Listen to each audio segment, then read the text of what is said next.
Buenos días, muy buenos días. Bienvenidas y bienvenidos a este primer día laborable del año 2024. Bienvenido al año, damas y caballeros, y Milicen Uribe. Bienvenido a Alberto Grullón y feliz año a todos y a todas las personas que nos sintonizan por estos más de 35 años aquí Así en Uno es. más Uno. Arrancó el 2024. Arrancó, decían que iba a ser bueno, que iba a ser malo, no lo sabemos todavía, pero preparémonos para echar hacia adelante. Sí, sí. Y para no pararlo. Este año que comienza viene lleno de muchos desafíos para la República Dominicana en el ámbito político. Vamos a tener 2 elecciones este año. Así es. Las municipales que serán el 18 de febrero para renovar a nuestras autoridades en los ayuntamientos, vale decir, alcaldes, vicealcaldes, Directores de regidores distritos municipales, vocales también. vocales y Sí, regidores. sí. Así que esas son las primeras de las 2 elecciones que vamos a celebrar este año y las otras van a ser en mayo. Sí, Y en mayo serán las elecciones presidenciales y legislativas. correcto. Milicen, y ahí vamos a renovar el Congreso y vamos a ver qué pasa en el Poder Ejecutivo. Así es. Si se queda o se van las actuales autoridades, pero la verdad es que vamos a estar en campaña durante este año. Se estima también que otro desafío que tiene el país para este año, óiganlo bien, es hacer una reforma fiscal.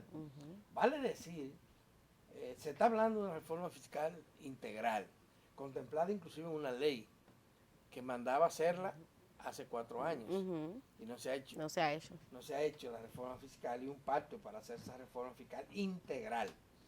Pero lo que prevén muchos analistas es de que si hay reforma, será impositiva, tributaria básicamente. Sí. Porque las condiciones no están dadas en la República Dominicana, no existe un consenso realmente con relación a lo que deberíamos de hacer con nuestra política fiscal, que debería ser global, ¿verdad? Cuando hablamos de reforma fiscal integral, esto incluye no solamente los ingresos, un cambio en la fuente de ingresos del Estado, sino también de los gastos, dónde invertimos más, cómo lo dedicamos, pero todo esto pactado para que no sea, no esté el libre albedrío de los gobernantes de turnos. Claro. Pero bueno, se da como un hecho que habrá algún nivel de reestructuración de la política tributaria y fiscal de la República Dominicana este año. Y ahí tú tienes ya 2 grandes desafíos. 2 grandes retos. El electoral y el fiscal. Y el fiscal, entre muchos otros retos que tenemos aquí con relación al crecimiento de la economía o el comportamiento de la economía. Hay otros retos, ¿verdad? Claro.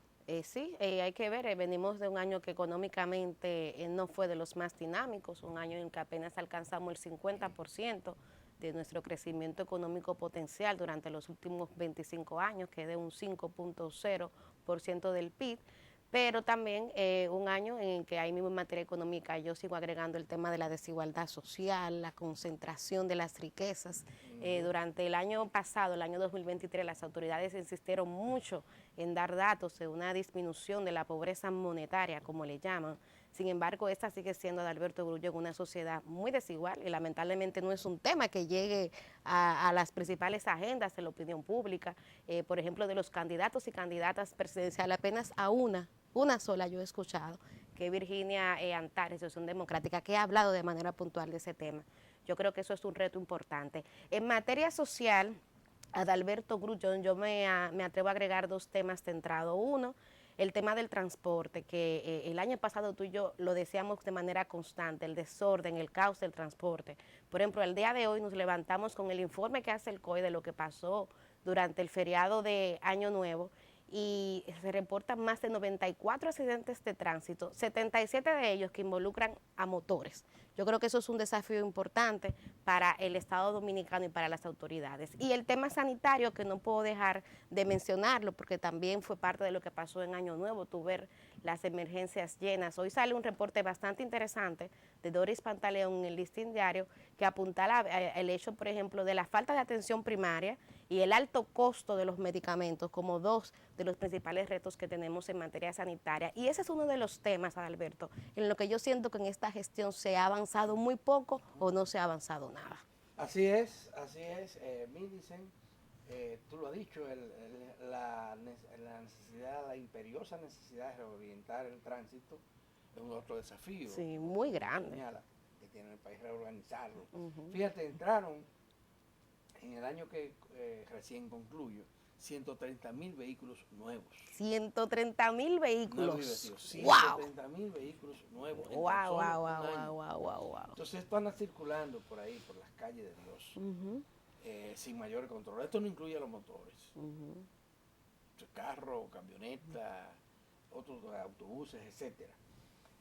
Y esto pues nos plantea a nosotros retos significativos. Definitivamente que el gobierno no le ha prestado la atención debida a la organización y reorganización del tránsito. Se está hablando de construir vías que permitan un flujo más dinámico, ¿verdad?, del transporte, y eso es positivo, eso es correcto, eso está bien, pero tiene que ser acompañado también de otras medidas, tal vez heroicas. Fíjate que hay países, hay ciudades del mundo, muchas ciudades del mundo, donde la regulación incluye la limitación para la circulación diaria de todos los vehículos. Sí. Aquí se intentó hacer un esquema así una vez, pero no se logró. Por ejemplo, la placa NONE circula un día, la PARES otro día, en las grandes ciudades, en algunas grandes ciudades. Pero el tema del parqueo, la gente se parquea donde le da la gana. Claro. Y tú hablas de los motoristas, ciertamente tenemos un exceso de motocicletas transitando por las ciudades, por todas las ciudades y hasta por las autopistas, usted se la encuentra transitando. Y resulta que en un país tan indisciplinado, un país donde la gente maneja indiscriminadamente, sin respetar al más mínimo a otros que andan transitando también por las autopistas, pues los motoristas las llevan todas las de perder. Porque cada vez que chocan, y cada rato lo chocan, y ellos chocan, y eso extraña, es un tema. Entonces, parte de la reorganización del tránsito debe incluir elaborar carriles especiales, vías especiales para los motoristas, porque no pueden seguir andando. ¿Y cómo es que a las autoridades no se les ha ocurrido eso? Bueno, hay un populismo en eso también. Los motoristas ya son una fuerza electoral importante. Se habla de casi 400.000 motoristas, de esos que son taxis, mototaxis. Entonces, no quieren enfrentarlo. Y algunos de los niveles de organización que tienen los motoristas han sido ellos mismos. Por necesidad, ¿verdad? Por necesidad de a la hora de salida, a la hora de llegada, usar casco protector, tener un chaleco. Alguna vez las autoridades intervinieron en eso también. Pero falta muchísimo por hacer en ese orden, y ahí tenemos nosotros un desafío muy fuerte para este año que recién comienza.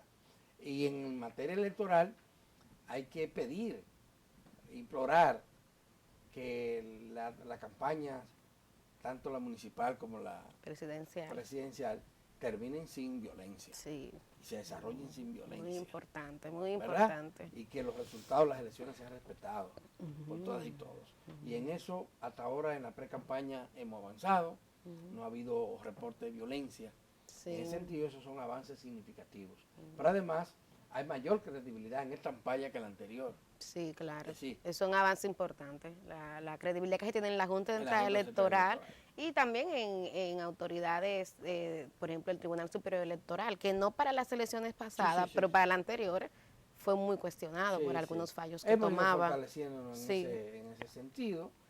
Se hizo el año pasado el reajuste de membresía del Tribunal Constitucional y se hizo con la aceptación mayoritaria. Hubo algunos cuestionamientos, pero en sentido general la población, los sectores clave de la población dominicana respaldaron la manera en que fue electa y a quienes fueron seleccionados. Y esto nos garantiza que en el orden judicial podríamos tener un desarrollo mayor. El reto que tiene el Poder Judicial, que es el de agilizar los procesos, impartir justicia. Hay algo que en términos de justicia se ha pasado. Mira, esto de la Defensoría Pública. Excelente, Esto es excelente porque los abogados, generalmente abogados jóvenes, que forman parte de ese cuerpo, se empeñan a fondo por poner su conocimiento al servicio de sus clientes. Y los clientes son los que no tienen con qué pagar un abogado. Aunque parece que hay gente que teniendo que pagarlos recurre a ellos por mayor confianza. Fíjate cómo es la cosa. Sí, muy interesante ese elemento. En estos abogados, porque el sector, ese mundo jurídico tiene mucho cuestionamiento a nivel privado y a nivel individual. Sí, pero tú tienes razón en el hecho de que el tema de la justicia también es un tema importante que hay que ver justamente en este mes de enero, que empieza hoy con su primer día laboral. Hay varios fallos importantes que están pendientes. El año pasado, Alberto, terminaba con un mal sabor para algunas personas, una victoria para otros, en el sentido de que todos los imputados en grandes casos de presunta corrupción administrativa se le varió la medida de coerción y están todos guardando prisión en su casa, que son pocos los casos, o simplemente con alguna medida, en algunos casos una multa, una garantía económica, grilletes, etcétera. Pero justamente en este mes de enero vamos a tener en el caso Calamar, en el caso Antipulpo y en el mismo caso Medusa, que vamos a tener que ver cómo los tribunales toman medidas, toman decisiones. Y eso es importante. Yo lo he venido señalando, Adalberto. A mí me parece que la justicia no ha estado jugando su rol en el sentido de que, si bien es cierto, y aquí lo dicen los expertos, que nuestro sistema penal, nuestras leyes son muy garantistas, sobre todo para estos casos de corrupción administrativa, lamentablemente yo siento que los jueces y las juezas han dejado que en muchos de estos casos las barras de la defensa incidenten y atrasen los procesos. Y yo creo que eso es un llamado que hay que hacer, porque hay gente que entiende que cuando se habla de justicia solamente dirigen la mirada a lo que pasa en el Ministerio Público, pero hay que recordar que el Poder Judicial tiene una jurisdicción independiente y que creo yo debería de jugar un rol mucho más activo en estos grandes casos, que fíjate cómo la población ha perdido el seguimiento y las expectativas que le dio en un principio. Sí, sí. Hay mucho predominio, señores, de respeto a los procedimientos. Sí, en estos casos. Eso es así. Milicen, ayer los evangélicos, una gran parte de las denominaciones evangélicas, religiosas evangélicas, se concentraron en el Estadio Olímpico para celebrar la batalla de la fe. El 60. Sí, 60. La 60 versión. Sí, wow. De la batalla de la fe. Sí. Y eso es un escenario donde el líder de ese proceso, don Ezequiel, se la luce y pronuncia un discurso que es normalmente resaltado por los medios de comunicación, que tienen pocas noticias. Eso te iba a decir, que ayuda mucho que hoy hay pocas noticias. Sí. Y bueno, ahí hablaron de violencia. El pastor le entró a los empresarios que patrocinan la denominada música urbana y no urbana, en la que la melodía, las letras son verdaderamente denigrantes, ¿verdad? Para los seres humanos. Sí. En algunos casos promueven la violencia, promueven el consumo de drogas. Así es. La vulgaridad, etcétera. Dice, bueno, ¿por qué lo patrocinan? Si no lo patrocinaran, lo llena poca gente. Claro. Déjame decir. Sí. Si no fuera por el patrocinio, lo le vieran poca gente. Algunos dirán, bueno, pero tú no puedes limitar la libertad de expresión y de pensamiento. Sí, pero tampoco debes auspiciarla. ¿Por qué? Lo que es malo. No hay que amplificar eso. No hay que amplificarlo. Sí. Tóquelo en su barrio, o tóquelo en su casa, o tóquelo en un círculo cerrado, pero no se lo imponga al resto de la población. Sí. Que es lo que está ocurriendo. Creo que tiene toda la razón del mundo. Yo ahí estoy de acuerdo con él. El pastor, en ese sentido. Esa promoción de antivalores, eso no está bien, y es verdad que hay empresarios que lo respaldan. Bueno, y lo promueven, claro. ¿Y tú crees que se pueden hacer las presentaciones que hacen o la presencia que tienen en las redes sin ese respaldo económico? Y fíjate que son potentados muchos de los portadores de esto. Dígalo duro. Y tú dices, diañe, ¿y entonces para qué estudiamos? ¿Para qué trabajamos? Hay gente que se pasa la vida entera trabajando para al final terminar tal vez construyendo, comprando un apartamentito, una casita modesta en algún lugar, la vida entera.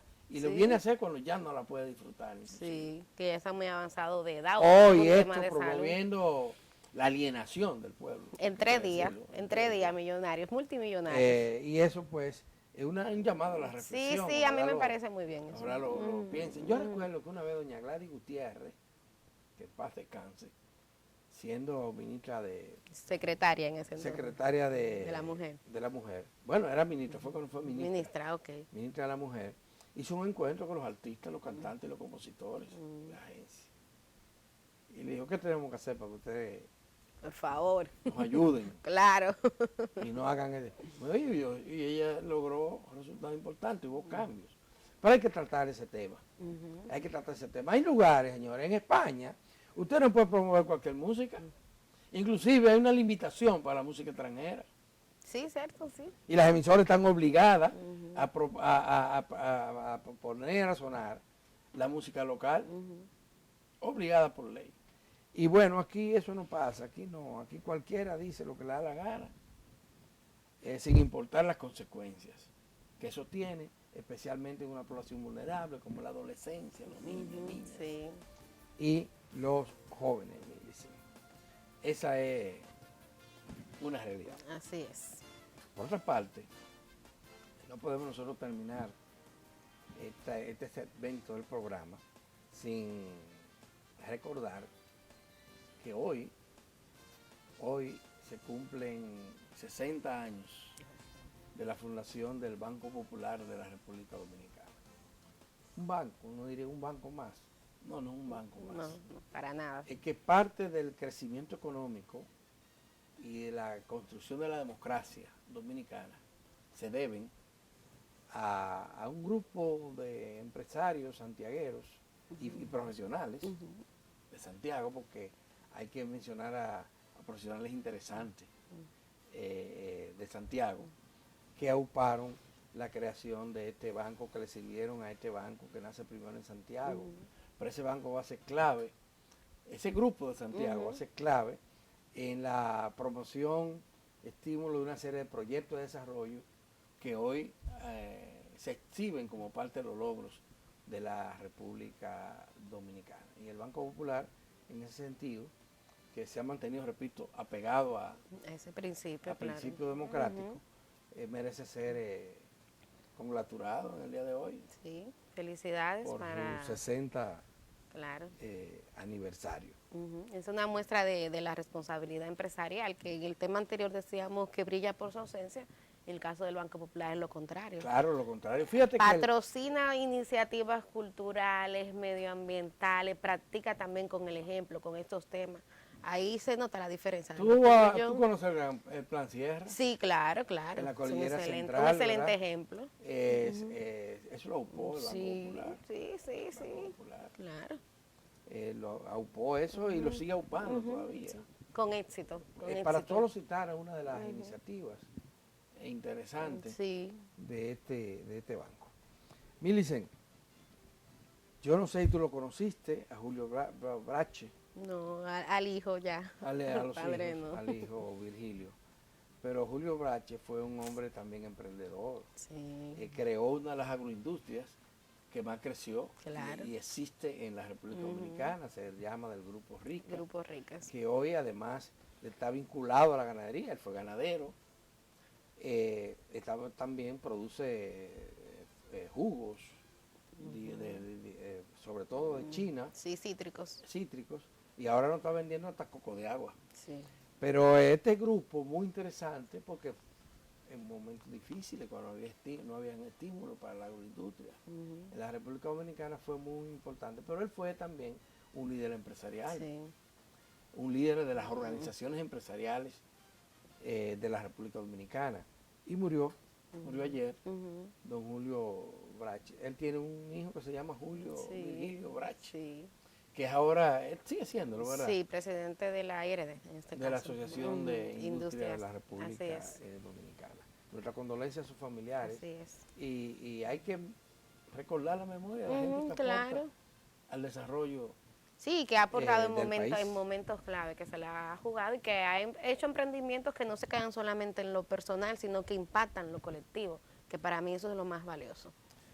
Hay que pausar, ¿verdad? Vamos a la pausa, así es. Cuando regresemos vamos a tener 2 entrevistas interesantes. La primera va a ser con Juan Salas, que es el director de la Defensa Civil. Es un tema que es noticia en el día de hoy. Y la segunda, como hoy es martes, que para muchas personas parecería lunes, Adalberto, hoy es martes, tendremos a nuestro consultor económico, Antonio Siriaco, con él hay que hablar un poco de cómo ve el tema económico para este año. Contento, que siguió volado. Ay, dígalo duro, para que estamos firmes usted y yo. Sí. Un momentito, damas y caballeros, y venimos de una vez con el director de la Defensa Civil.